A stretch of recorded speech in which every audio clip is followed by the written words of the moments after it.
ये आकाशवाणी रायपुर है। छत्तीसगढ़ी समाचार बुलेटिन के संग वसुधा सेन के जय जोहार। अब सुनो आज के प्रमुख समाचार। प्रधानमंत्री नरेंद्र मोदी हा युवा मन बर 62,000 करोड़ रुपया ले ज्यादा के लागत वाले अलग अलग पहल मन के करीन शुभारंभ। केंद्रीय गृह मंत्री अमित शाह नक्सली मन ला हथियार छोड़ समाज के मुख्य धारा में शामिल होए के करीन अपील। 31 मार्च तक देश ला नक्सल समस्या ले मुक्त करे के केंद्र सरकार के संकल्प ला दोहराइन। और राज्य सरकार हा प्रदेश के सब्बो नगरीय निकाय ला खुदाई काम के जानकारी सी बर्ड मोबाइल ऐप में अनिवार्य रूप ले अपलोड करे के निर्देश दे हैं। अब समाचार विस्तार ले। प्रधानमंत्री नरेंद्र मोदी हा युवा मन बर 62,000 करोड़ रुपया ले ज्यादा के लागत वाले अलग अलग पहल मन के शुभारंभ करीन। ये युवा केंद्रित पहल देश में शिक्षा, कौशल और उद्यमिता ला बढ़ावा दिही। आज नई दिल्ली के विज्ञान भवन में आयोजित कौशल दीक्षांत समारोह में प्रधानमंत्री हा औद्योगिक प्रशिक्षण संस्थान ITI के माध्यम ले प्रधानमंत्री कौशल और रोजगार परिवर्तन PM सेतु के शुभारंभ करीन। प्रधानमंत्री हा कहिन है कि भारत ज्ञान और कौशल के देश हरय और बौद्धिक शक्ति देश के सबले बड़े शक्ति आय। उमन कहिन कि ITI न केवल औद्योगिक शिक्षा के प्रमुख संस्थान आय बल्कि आत्मनिर्भर भारत के कार्यशाला घलो हरय। केंद्रीय गृह मंत्री अमित शाह अवैया बच्छर 31 मार्च तक देश ला नक्सल समस्या ले मुक्त करे के केंद्र सरकार के संकल्प ला दोहरावत हुए नक्सली मन ले अपील करे हैं कि ओमन हथियार छोड़ के समाज के मुख्य धारा में शामिल हो जाएं। आज छत्तीसगढ़ के जगदलपुर में बस्तर दशहरा लोकोत्सव कार्यक्रम ला संबोधित करत हुए श्री शाह कहिन कि जौन नक्सली हथियार बंद संघर्ष जारी रखी उनला सुरक्षा बल हा कड़ा जवाब दिही।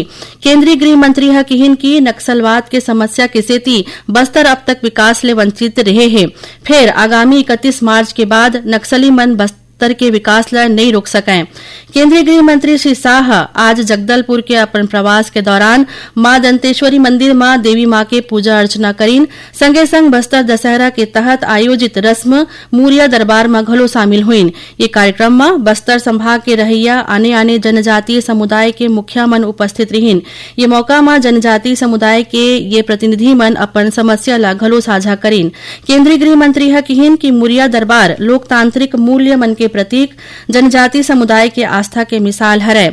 उमन कहिन कि जनसंवाद के ये ऐतिहासिक परंपरा एक वैश्विक धरोहर आए। श्री शाह कहिन कि 75 दिन तक चलैया बस्तर दशहरा के हर रस्म और विधान जनजातीय समुदाय के अलग अलग जाति मन ला एक सूत्र में पिरोथे। केंद्रीय गृह मंत्री हा सबो लोगन मन ले स्वदेशी उत्पाद ला बिसाय के अपील करीन। उमन कहिन कि यदि 140 करोड़ देशवासी ये संकल्प ला आत्मसात करही तब भारत ला दुनिया के सर्वोच्च आर्थिक शक्ति बने ले कोई नहीं रोक सके।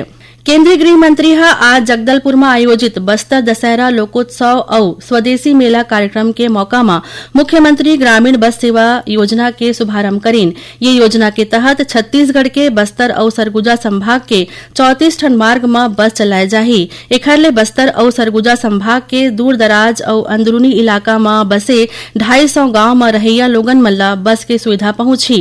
केंद्रीय गृह मंत्री हा कार्यक्रम के दौरान छत्तीसगढ़ शासन के महतारी वंदन योजना के 20वां किस्त के रूप में 70 लाख महिला मन के खाता में 600 करोड़ रुपया ले ज्यादा की राशि अंतरित करीन। ये मौका में मुख्यमंत्री विष्णुदेव साय, उप मुख्यमंत्री विजय शर्मा, कृषि मंत्री रामविचार नेताम, वन मंत्री केदार कश्यप, पर्यटन मंत्री राजेश अग्रवाल, महिला और बाल विकास मंत्री लक्ष्मी राजवाड़े, प्रदेश भाजपा अध्यक्ष विधायक किरण सिंह देव, बस्तर सांसद महेश कश्यप समेत आने आने जनप्रतिनिधि और वरिष्ठ अधिकारी मन उपस्थित रहीन। केंद्रीय कृषि मंत्री शिवराज सिंह चौहान हा केंद्रीय कृषि विश्वविद्यालय मन में स्नातक के 20% सीट ला अखिल भारतीय प्रतियोगी परीक्षा के माध्यम ले भरे के घोषणा करे हैं। भारतीय कृषि अनुसंधान परिषद एक राष्ट्र एक कृषि एक टीम के भावना के अनुरूप ये परीक्षा ला आयोजित करही। ये पहल ले कक्षा 12वीं में जीव विज्ञान, रसायन विज्ञान, भौतिकी, गणित या कृषि पढ़ैया छात्र ICAR राष्ट्रीय प्रवेश परीक्षा CUET के माध्यम ले प्रवेश प्राप्त कर सकें। कृषि मंत्री हा कहिन कि ये निर्णय ले देश भर के छात्र मन बर प्रवेश प्रक्रिया सरल और एक समान हो जही। छत्तीसगढ़ी समाचार बुलेटिन आप मन आकाशवाणी रायपुर ले सुनत हव।